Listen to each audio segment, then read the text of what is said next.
can't. I can't stop using. I can't stop using. What's wrong with me? Why can't I stop using drugs?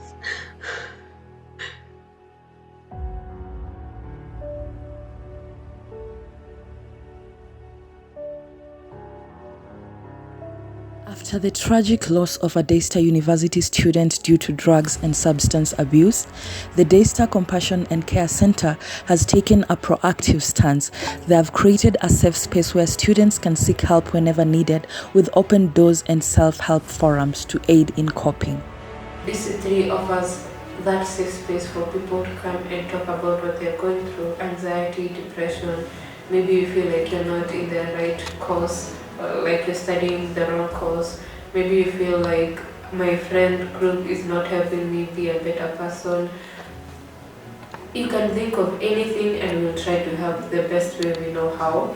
We have various activities that we try to engage with the students. We have peer counseling training. We are aware that we have limited resources, but it doesn't mean that we can't help people. We believe that everyone is a part of DC3. We try our best to let students know that we are here for them. We as DC3, we do not limit people. We do not associate or affiliate ourselves with a specific religion. Our main goal is to help you despite what you believe in. Right here, our notice board. It's small, but it really helps a lot. We developed a system where maybe someone wants to be encouraged or someone wants to talk about something, but they are not bold enough to come to us. So this notice board is for anyone who wants to seek help or anyone who wants to pass on an encouraging message. So we buy sticky notes, we put them on the table, and we let students to write whatever they feel like they want to write.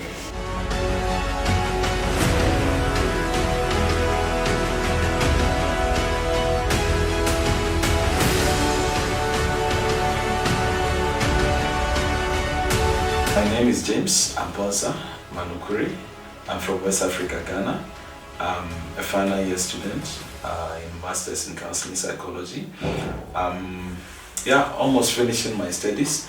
I can confidently say I'm just at the stage of writing my thesis, and then also finishing my attachment.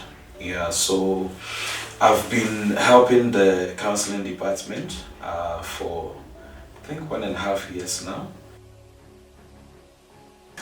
So the experiences I have with my interaction with students who come here for counseling, and this is that unique because we have people that come in person for therapy, and then we have quite a lot of them also online. So based on the interactions I've had so far, it's also good I mentioned that we respect confidentiality. We don't disclose the issues of the clients or the students who come here for therapy. So I'm still going to talk about the real issues, but then there will be no name mentioning. So beyond addiction is a very powerful team, and I want to applaud the organizers because I think if people can look beyond addiction, then they are able to have their mental well-being and focus on their studies. So this is how my interaction with the students, this is how addiction looks like. Just two things. Addiction is not seen as it is, but it will be good we see addiction as a dysfunctional something, or something that looks like a disease, because people play around addiction. They are not very careful about it. That's why someone can just mention, okay, I feel suicidal, and then we don't take it very serious, but then if the players can look at addiction as something that is a dysfunctional behavior that needs help, or look at it as a disease. Then, because when you feel like you have a disease, then you want to go and look for treatment. Okay, coming for counseling is not mental illness, but when you have an addiction and you look at that addiction as a situation, a dysfunction that needs to be helped, you can be helped.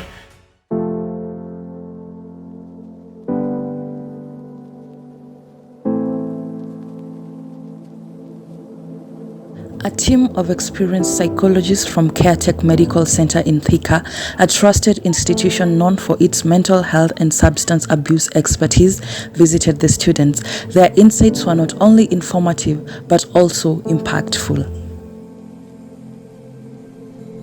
Hi, my name is Lynn Jerigatovo. I'm a psychologist from CareTech Medical Center. I'm here to speak about addiction. Most of the myths and misconceptions around addiction is that addiction is only for men, addiction is for young people, addiction ni kama ulirogwa, addiction ni kitu yenye umejiletea, unaenda tu unakunywa pombe, ni kitu umejiletea. But addiction is a disease. It's a disease of the brain. It is progressive, it is recurrent, it is compulsive, and you need to get help to be able to get rid of the addiction. In regards to what has been mentioned before, there are other types of addiction like gambling addiction, sex addiction, food addiction. Nowadays, there's social media addiction. And looking at these forms of addiction, they have different methods or ways to go about treating them. And I feel like one is identifying which is your kind of addiction. Two is who are the professional helpers you can be able to reach out to, or organizations like CareTech Medical to get the help that you need. Three will be, are you also open and willing to get the help? Because sometimes people are not, or they don't know how to even go about it. Four will be an open mind in terms of trying the strategies that are coming your way to be able to incorporate them and seeing to what magnitude or to what result is able to bring about in your life at the end of trying it.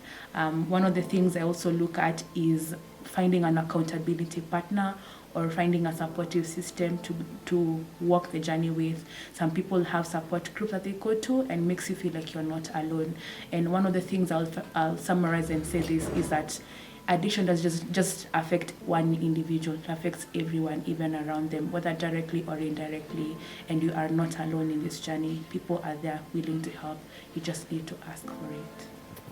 As my colleague has said earlier, to provide a supportive system in terms of family, in terms of parents, to actively listen to these people, to what they're going through, to what's in the ground, whether it's job loss, whether it's heartache, whether it's the emotional pains that they are going through, and to help them navigate through that season, to not cause blame game, to constantly encourage, constantly support, constantly show up for these people, even when it feels like it's getting too much. And to also summarize, to remember that it's a process. It will take time for them to get over the addiction, and also to stand by them in that process. Thank you.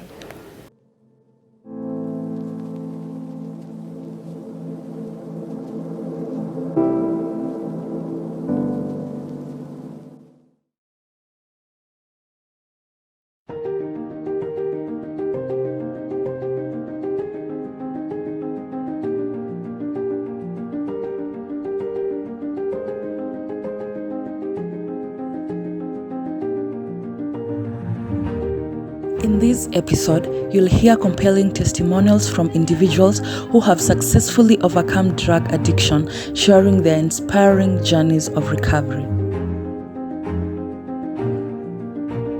Boniface Chirango, I'm the current chairperson of rehabilitation centers across the country. And I'm also founding director of Eden House. And I'm also a person who had an alcohol drug problem. And have now 20 years sober, 20 years clean.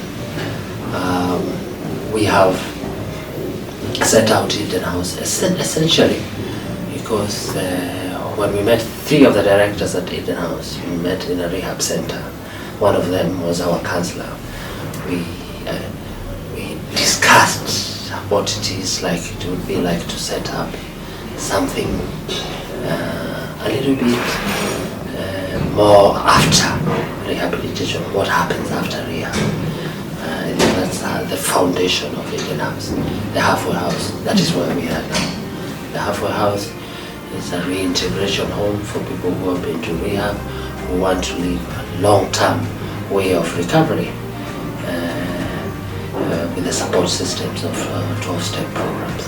That's how we came around together to set up the halfway house at Indian House. We've been here for 15 years now. We've grown from here to set up another 4 or 5 rehab centers across the country. But essentially, this is where we started off. Our forte is with a reintegration. To be honest, this addiction thing happened to me quite when I was, without my knowledge, when I was quite a young guy. I was brought up in a Maasai community where sometimes we had these cultural events, and in every cultural event we had local beer made, and made by honey beer and all these, the honey and some sugar and all these, chemicals that they mix. So as children, we would play around, and when there's a ceremony, we'll go testing here and there. And to my knowledge, I think I didn't know it was alcohol. It was just a drink for the ceremony. But during my early years, I think I started liking it very much. And I remember sometimes we were running away from home for maybe 2 or 3 days in school, just because there's a ceremony somewhere. I'll go try and also have that tasting. So, without time, I think, I don't know if that's the reason why my parents decided to take me to a boarding school alongside my brother. But when I was a young guy, I was taken to high school, and I was at a boarding school, and in Narok, that's when I started back to boarding school. And there I was quite a different guy. I was really totally into Christianity, because my family has a Christian background.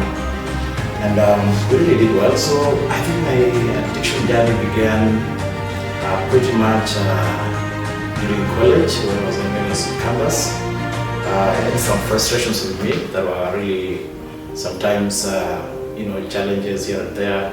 And the company of friends that I had around would always tell me it's better to have a drink, when instead of getting frustrated, why don't you join us, we go have some fun.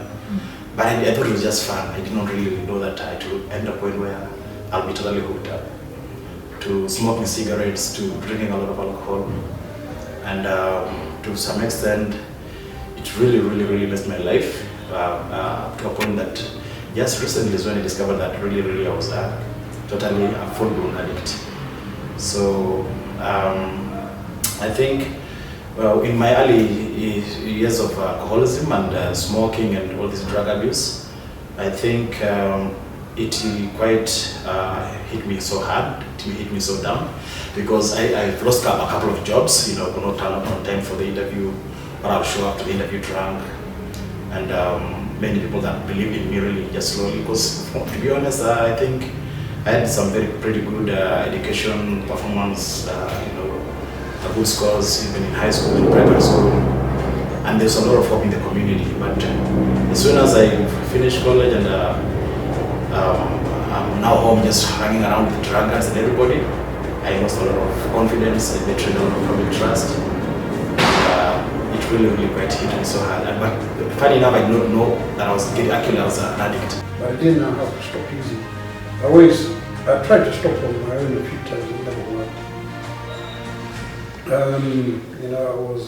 was getting into my late 20s, and I just resigned to the fact that maybe my life was going to be using, because I tried to stop, it never worked, I was never comfortable, but I always tried to stop on my own. I always used to question how will a rehab actually help. If I can't stop on my own, how will the rehab help? So that always stopped me making that step. It had been suggested to me that I should go to rehab. And but I wasn't happy. I wasn't happy. Using the drugs weren't doing the same thing anymore to me. I wasn't getting high.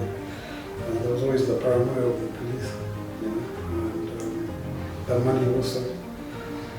Then I think one day I got sacked from the job I was in, and that was the first time I'd been sacked. During my addiction, I'd actually turned down 2 very good jobs, one in the Canary Islands and one here, because I knew I couldn't actually perform in those jobs and use heroin at the same time. I always took on jobs that didn't ask a lot of me. So, but this job now, one day I woke up and I think they knew something was wrong, and it was actually the first job, and that was in late 2002. And at that point, I just thought, I was 29 at the time. I just thought, here I don't know how to move forward, because I want to use, but I don't know how to stop using. I wanted something better for my life, so I found myself in a very difficult position. But of course, with heroin addiction, you have to use every day. So I just used it. In the following year, in 2003, one day I went, picked up my drugs, and then the next minute I found myself being arrested, and in broad daylight. The long and short of it is I found myself in Central Police Station, where I've spent a few days and I was taken to Kibera and charged in court with possession of a small amount of heroin. Then I was given bond by the magistrate and I was taken to rehab, straight from Kibera into rehab. And that's where my journey started now into recovery, then in 2003, through that experience.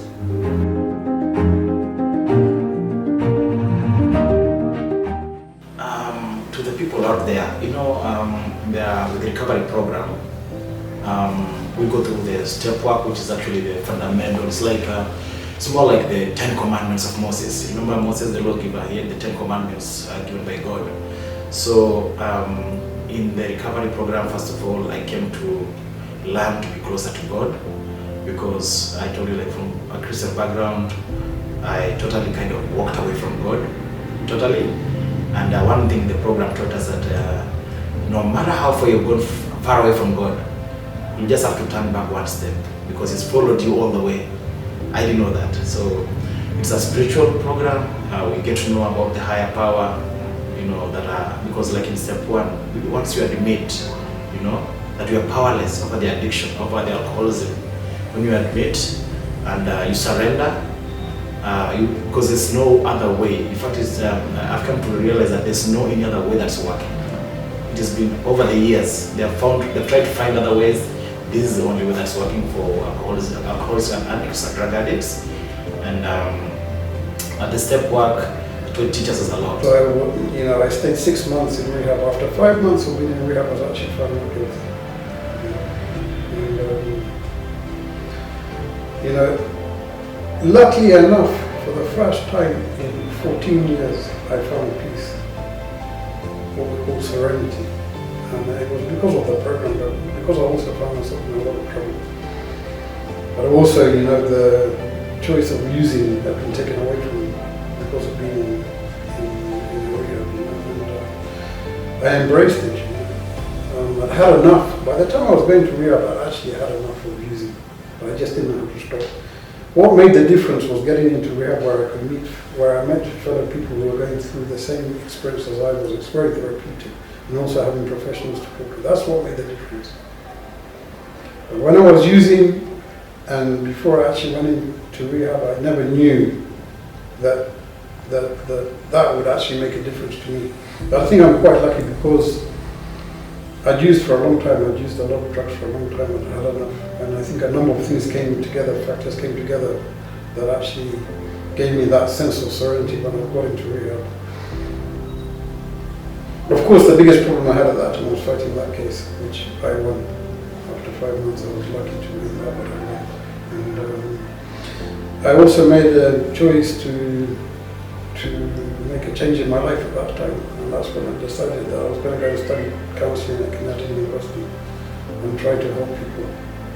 And so when I left after the 6 months, I enrolled straight away in Kenya. And Tony helped me do that, my counsellor helped me to enroll. I had nothing in my life at that time. When I went to rehab, I had nothing. I lost my job, I had no relationships. I didn't have anything to show. I had no money, nothing to show. So I had to restart life from scratch, basically. But at least that course, it gave me hope. And recovery, I embraced it, gave me hope. And I started working very hard on my recovery, going to AA meetings, going to NA meetings. I was sticking close to body. And also Tony and a few people that I met in rehab, and also the people now I was meeting in the rooms of AA and NA. And basically I embraced and started to build my life. And that was where my recovery journey started 20 years ago. So maybe that is where my using ended and my recovery started. See, we are saying that addiction is not just happening in one day. It's like a process. It's a process. You start off one day, your orientation process, you start. Yeah? And then it progresses. It's a progressive illness. Recovery is the same for quite a number of us. Therefore, some people in their recovery journey, they might include a relapse or a slip or a moment of weakness that had them resort back into their behavior. In a halfway house setting, this is bound to happen. Not to everyone, to many of them. And in their recovery journey, it is very important. That is perhaps one of the biggest learning curves that they have to make, to examine what really happened.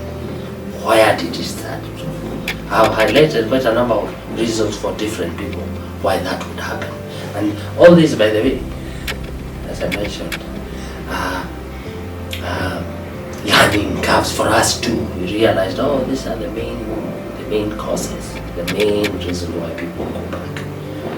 Yeah? For some people it's finances, for some people it's relationships, romantic relationships, families, work or lack of work. So examining the feelings around a relapse at any given time can mean now empowering that person with those skills to manage that. So what made them relapse?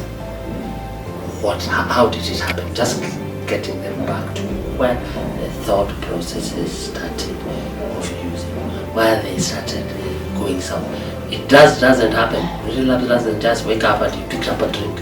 That's what it might sound like or feel like for the addict. But when did it start in the mind?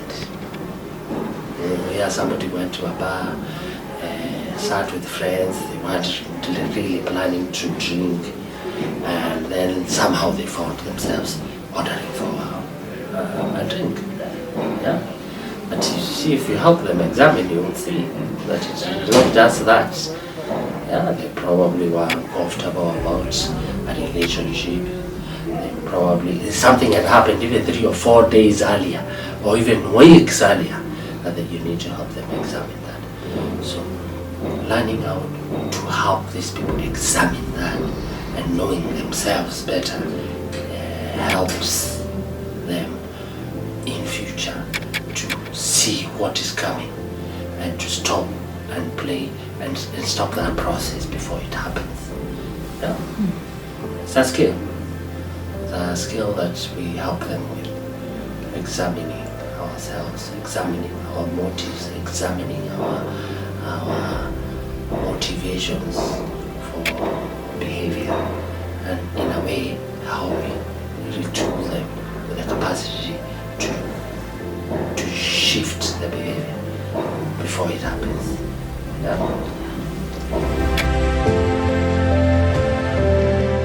And that concludes our feature story on Beyond Addiction. Thank you for watching.